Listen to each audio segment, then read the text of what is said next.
ഗാസയെ കുറിച്ചാണ് ഇപ്പോൾ എല്ലായിടത്തും ചർച്ച. അതായത് ഇസ്രായേൽ ഗാസയെ വലിയ രീതിയിൽ ആക്രമിക്കുന്നു. ഗാസയിൽ മനുഷ്യത്വപരമായ കാര്യങ്ങളൊന്നും നടക്കുന്നില്ല. മനുഷ്യാവകാശ പ്രവർത്തനങ്ങൾ കൃത്യമായി നടക്കുന്നില്ല. മനുഷ്യാവകാശ പ്രവർത്തകരടക്കം ഗാസയിൽ ഇടപെടുന്നില്ല എന്നൊക്കെയുള്ള റിപ്പോർട്ടുകളാണ് പുറത്തു വരുന്നത്. ഇപ്പോ ഹെല്ലി ഹെബി, അതായത് മുൻ IDF മേധാവിയാണ് അദ്ദേഹം പറയുന്ന അദ്ദേഹം വെളിപ്പെടുത്തുന്ന ചില കാര്യങ്ങളാണ് ഇപ്പോൾ വലിയ രീതിയിൽ ചർച്ചയാകുന്നത്. അദ്ദേഹം പറയുന്നത് മാനുഷികമായ ഒരു പരിഗണനയും ഗാസയിൽ ലഭിക്കുന്നില്ല എന്നാണ് അദ്ദേഹം പറയുന്നത്. നമുക്കറിയാം ഒരു ഇരുണ്ട ഒരു അധ്യായമായി ഗാസ നമുക്ക് മുന്നിൽ ഉണ്ട് എന്നുള്ളതാണ്. അതിൽ ഇസ്രായേലിന് മാത്രമാണോ പങ്കെന്ന് ചോദിച്ചാൽ അല്ല.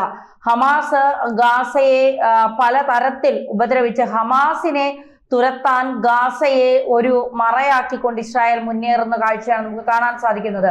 ഹമാസ് എന്ന് പറയുന്നത് ഭീകരവാദ സംഘടനയാണ്. ആ ഭീകരവാദ സംഘടന അവിടുത്തെ ജനങ്ങളെ ആക്രമിക്കുന്നതും അവിടുത്തെ ആശുപത്രികൾ ആക്രമിക്കുന്നതും അവിടുത്തെ ജനജീവിതം ദുസ്സഹമാക്കുന്നതും ഒക്കെ നമുക്കറിയാവുന്ന കാര്യം തന്നെയാണ്. ഗാസയിലെ ജനങ്ങൾക്ക് വേണ്ടി ഒരുപാട് പേർ കിടന്ന് നിലവിളിക്കുകയും കരയുകയും ഒപ്പം ചെയ്യുന്നു. അതോടൊപ്പം തന്നെ ഹമാസിന് വേണ്ടിയും നിലവിളിക്കുന്നവരുണ്ട് എന്നുള്ളതാണ് മറ്റൊരു യാഥാർത്ഥ്യം. എന്തായാലും ഹെല്ലി വെളിപ്പെടുത്തിയ കാര്യങ്ങൾ അത്ര നല്ലതല്ല എന്നുള്ളതാണ് യാഥാർത്ഥ്യം. അദ്ദേഹം പറയുന്നത്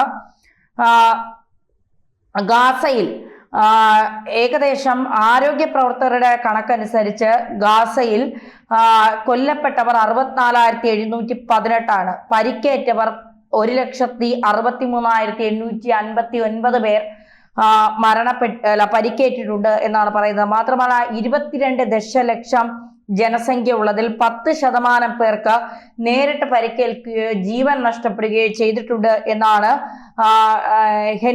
ഹെൻസി ഹെവല്ലി വ്യക്തമാക്കുന്നത്. അദ്ദേഹം ഒരു മുൻ ഇസ്രായേൽ സൈനിക ഉദ്യോഗസ്ഥനാണ്, IDF സൈനിക ഉദ്യോഗസ്ഥനാണ്. മാത്രമല്ല ഈ കയ്യുറകൾ ഊരുന്ന, അതായത് ഈ കയ്യുറകൾ ഇട്ട് കഴിഞ്ഞാൽ സൈന്യം ശാന്തതയുടെ വക്കിലൂടെ സഞ്ചരിക്കുന്നു എന്നാണ് പറയുന്നത്.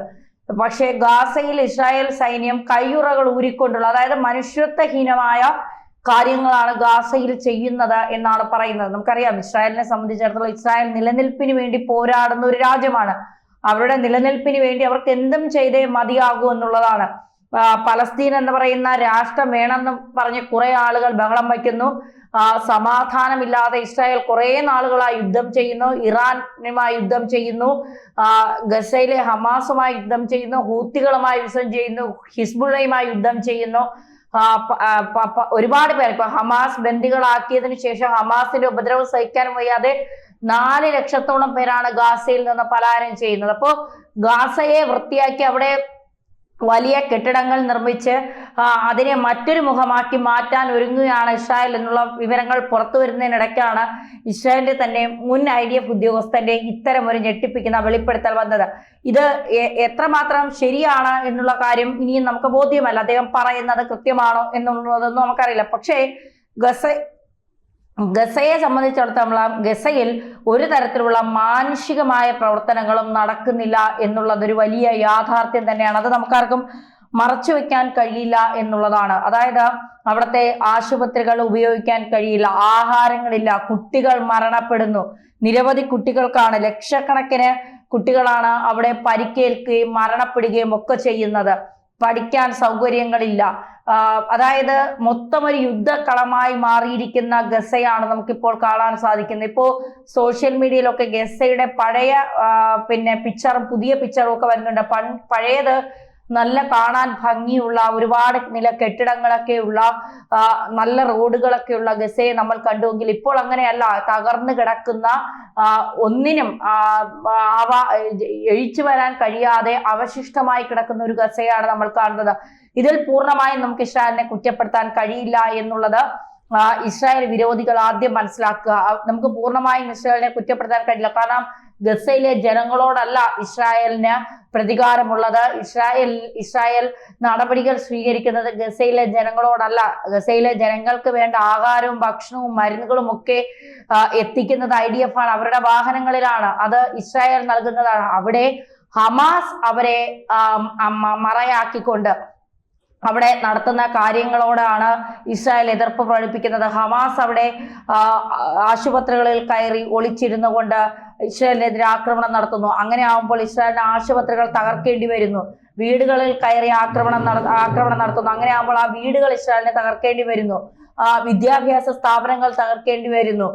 എല്ലാ മേഖലകളും അങ്ങനെ ഇസ്രായേലിനെ തകർക്കേണ്ടി വരുന്നത് ഈ ഹമാസ് എന്ന് പറയുന്ന ഭീകര സംഘടന ഗാസയിൽ കാണിക്കുന്ന ഈ എന്താ പറയുക, ഈ ഒരിക്കലും നികത്താൻ കഴിയാത്ത ചില ഭീകര പ്രവർത്തനങ്ങൾ, അല്ലെങ്കിൽ ഒരിക്കലും അവർ അവസാനിപ്പിക്കാത്ത ചില ഭീകര പ്രവർത്തനങ്ങളാണ്. ആ ഭീകര പ്രവർത്തനങ്ങൾ നടക്കുന്നതിനിടയ്ക്കാണ് ഇസ്രായേൽ ഗാസയെ, അല്ലെങ്കിൽ ഗാസയിലെ ജനങ്ങളെ അല്ല, ഗാസയിലെ ഭീകരവാദികളെയാണ് ഇസ്രായേൽ ഇങ്ങനെ ആക്രമിച്ചുകൊണ്ടിരിക്കുന്നത്.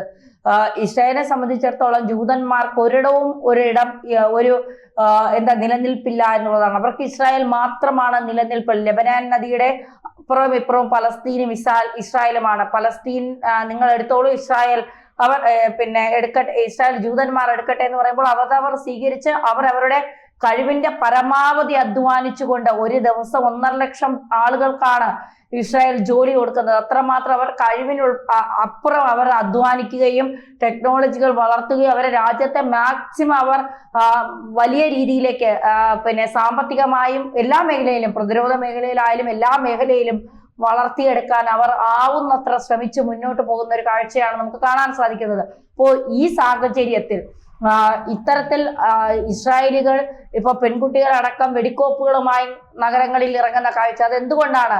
2023 ഒക്ടോബർ 7-ാം തീയതി ഇസ്രായേലിൽ നടന്ന ഏറ്റവും വലിയ കലാപം എന്ന് അവർ വിശേഷിപ്പിക്കുന്ന അതിന്റെ പ്രതികാരമാണ് നമ്മളിപ്പോ ഗാസയിലൊക്കെ കാണുന്നത്.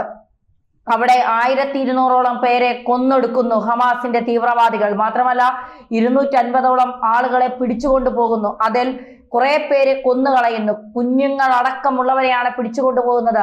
ആ കുഞ്ഞുങ്ങളെ കൊന്നതിന് ശേഷം അവരുടെ മൃതദേഹം കറി വെച്ച് ബന്ദികളാക്കിയവർക്ക് ആഹാരം കഴിക്കാൻ കൊടുക്കുന്നു. പല മോചിപ്പിക്കപ്പെട്ട ബന്ദികളുമാണ് ഹമാസിന്റെ ഇത്തരം ക്രൂരമായ കാര്യങ്ങൾ പുറത്തു പറയുന്നത്. പല പെൺകുട്ടികളെയും അതിക്രൂരമായി പീഡിപ്പിക്കപ്പെടുന്നു.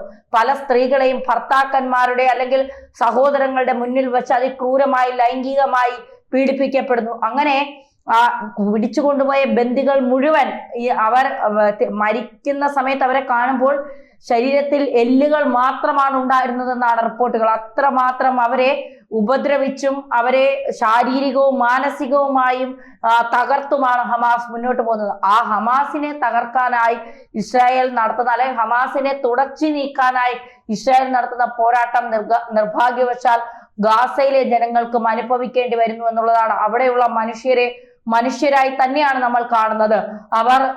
അവരും നിലനിൽപ്പിന് വേണ്ടി ജീവിക്കുകയാണ്. പലരും പലായനം ചെയ്യുന്നുണ്ട്. ഹമാസിനെ ഭയന്നും ഇസ്രായേലിനെ ഭയന്നും ഒക്കെ പലരും പലായനം ചെയ്യുന്നുണ്ട്.